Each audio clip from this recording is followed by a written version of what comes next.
যারা last year মানে 2024-এর মানে 2023 সালে যারা ইন্টারভিউ দিয়েছেন তারা জানেন যে ইন্টারভিউ বোর্ডে ম্যাক্সিমাম 2 মিনিট টাইম দিচ্ছে।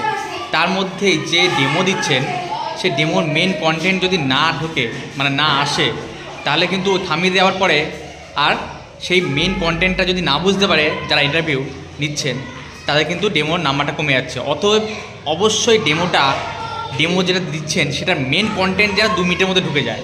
আমি বলছি না 2 মিনিটের মধ্যে শেষ করতে, 2 মিনিট কন্টিনিউ যদি করতে বলে তাহলে তো কিছু যদি না বলে থামতে তাহলে তো কন্টিনিউ করে যেতে হবে, কিন্তু মেন কন্টেন্ট যাতে বোঝার মতন হ্যাঁ বুঝতে পারে যে ভালো কন্টেন্টের বা ভালো কন্টেন্টে যাচ্ছে সেটা যেন 2 মিনিটের মধ্যে যদি ঢুকে যায় আর 2 মিনিটে যদি থামিয়ে দেয় তাহলে যে ডেমো দিচ্ছে সে কিন্তু ভালো নাম্বার পাবে। আমি সেরকমই ডেমো কয়েকটা 2 মিনিটের মধ্যে ঢুকে যাচ্ছে মেন কন্টেন্ট, সেরকম ডেমো কয়েকটা আমি ভিডিওতে মানে চ্যানেলে পোস্ট করব। তো আজকে একটা পোস্ট করছি